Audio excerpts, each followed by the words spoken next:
The real reason most people can't stick to a diet is because they don't look forward to any of their meals. No, this. I ate this chicken sandwich every day for 3 months and lost 25 pounds while loving every single bite. It has 2.5 times the protein of Popeyes, 30% fewer calories, and honestly tastes just as good, if not better. This has to be the best sandwich I've tried, for sure. And in this video, I'll show you everything from the tricks that keep the chicken juicy every time to the 3 bun options with full macros so you can pick what fits your goals.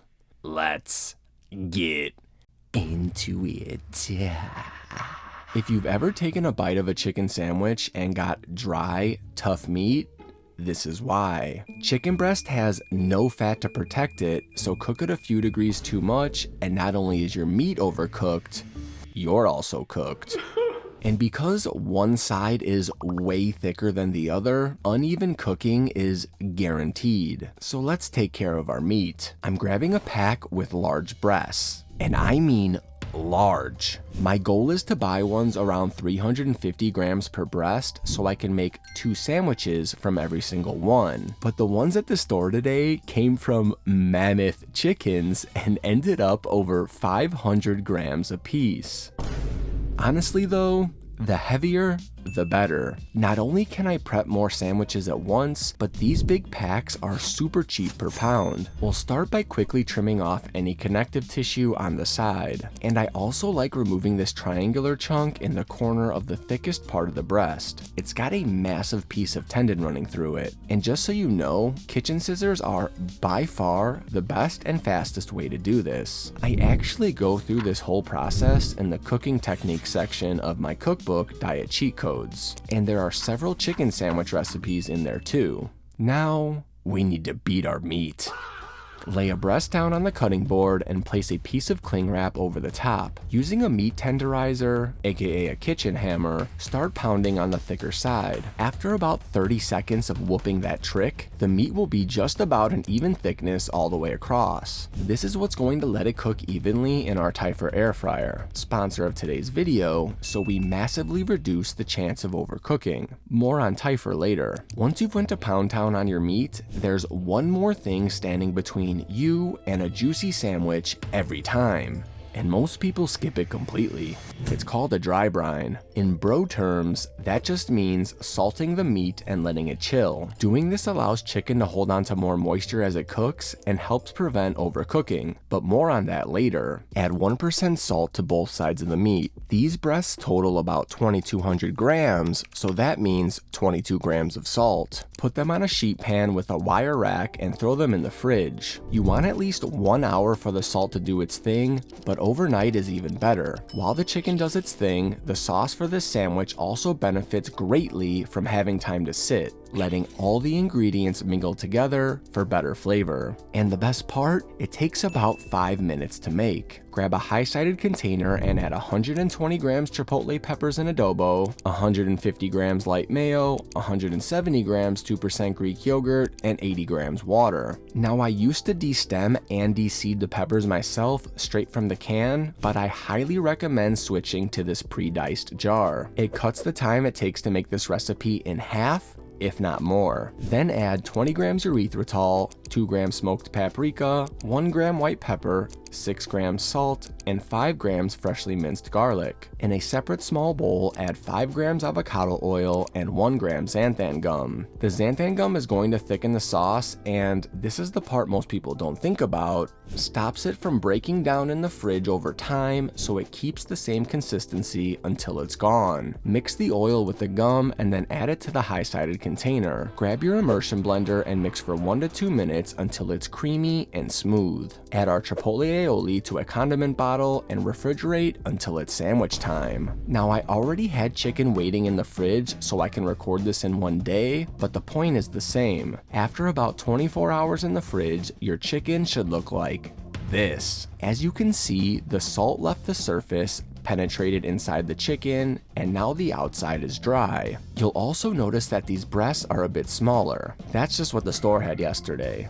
so work with what you've got. Before breading, we've got to cut our meat into sandwich-sized pieces. Our goal is to cut them into 170-gram portions. You'll have some leftover pieces that are smaller than that. You can either make a smaller sandwich from those, or turn them into a sort of nugget, which is the route I go, so I've always got a high-protein snack ready throughout the week. I was able to get 8 pieces for sandwiches, and the more, the better, because I'll have my reheating methods in the pinned comment below, including how to make these straight from the freezer into your air fryer for the ultimate anytime meal. And the Typher Dome 2 is the perfect air fryer to make today's meal and many others. I fell in love with it the moment I saw the massive cooking surface. Since I meal prep all the time, being able to cook everything in 1 or 2 larger batches cuts my cooking time down dramatically, and you'll see exactly what I mean later in the video. Typher was so confident in it that they sent me one and let me use it for months with no commitment, and I loved it so much I knew I had to work with them. I can cook my pizza recipes in it too, which is huge in these summer months. It keeps the apartment cool, saves on the electric bill, and it preheats way faster than an oven. And the Dome 2 is the only air fryer I know that uses 2 heating elements, so heat comes from both the top and bottom for more even cooking. To top it off, it runs as quiet as a mouse. Listen to it side by side a well-known competitor.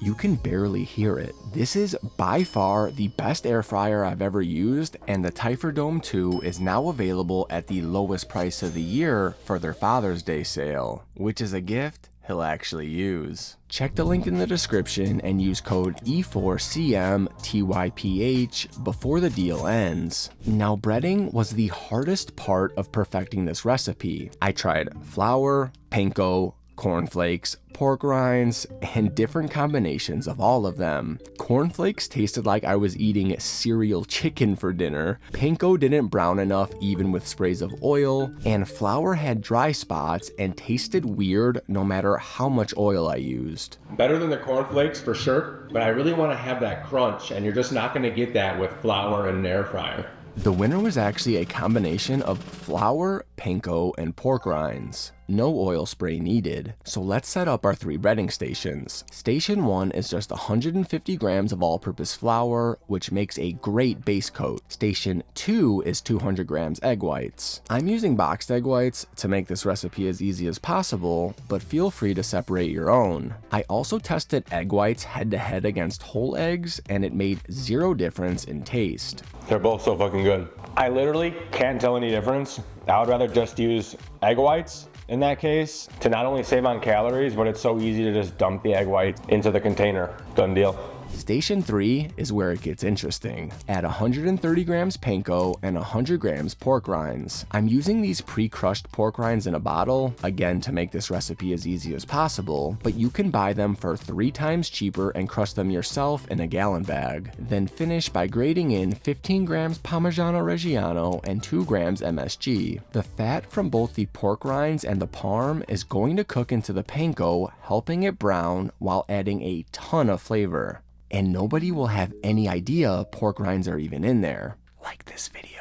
Mix everything together and line up your stations. Add the first piece of chicken to station 1 and completely coat it in flour. The top side is easy, but the bottom has a lot of crevices that you need to manually push the flour into. Use your dry hand for this. Now switch to your wet hand and submerge it into the eggs. Make sure you check for any dry spots that like to hide, like here, and soak them again. Let the excess egg drip off, add it to station 3 top side up, letting it lay in the crumb mixture, and flip over. Take a pile of the crumb mixture, add it over the chicken, and press it in. Just like the flour, make sure you get into any crevices that are hiding. Flip it, add more mixture, and press it in again. We want a proper amount of breading on these bad boys. With the bottom side down, pick the chicken up and check for any spots that are missing breading. If you find any, like here, stuff them and press in again. Once breaded, it should look like this, add it back to the sheet pan, and move on to the next piece. Repeat until all sandwich-sized pieces are done. Now let's get these cooking. Throw as many patties as you can in a single layer into the air fryer. Mine fits 4 to 5 comfortably, which means this is done in 2 batches. My old air fryer would have taken 4 times longer because each one would have needed to cook separately. As I said earlier, the Dome 2 saves a ton of time, and time is money. Cook at 375 degrees for 8 to 12 minutes. At the 6 to 7 minute mark, check the temperature of the chicken in the thickest part of the breast. This is important because, as I said earlier, breasts overcook fast. The moment the thickest part hits 150 degrees, pull it. With carryover cooking, not only is there 0 risk of salmonella, the chicken will be exceptionally juicy. Right now, they are around 110 to 130 degrees, so I'll give them a quick flip and check again in another 2 to 3 minutes. Once the first batch is done, load up the second batch, but this time, check the temperature at the 5 to 6 minute mark. The air fryer is already hot and the chicken is at room temperature, so it's going to cook faster than the first batch. Let all the cooked chicken cool down, then bag it up and refrigerate. But Nick, why didn't you eat one now? Because this is the real secret of the whole recipe. By refrigerating these and then double frying in a preheated air fryer at 400 degrees for 6 to 8 minutes on the side we cooked on the bottom side initially, you get an incredible browning and crispness that anyone you serve this to will swear it's legitimately fried. Just make sure, again, that you don't cook past 150 degrees or you'll ruin all the hard work you put in on the front end. Now, while that chicken's reheating, we need to sort out our bun situation. During testing, I ended up trying more than a dozen different buns before landing on the ones I'm about to show you. That kind of obsessive testing is exactly what went into every single one of the 180 recipes in my cookbook, Diet Cheat Codes. Over the last 3 years, it's helped thousands of people lose weight and keep it off, because eating these meals doesn't even feel like a diet. We're talking actually getting to eat pancakes, pizza, and ice cream that don't sacrifice an ounce of flavor, all while hitting your goals. You buy it once, get every new recipe before anyone else, and it keeps growing forever. Grab it with the link in the description and save 10% with code E4CM. While testing all these options, I learned one important thing. Buns taste great.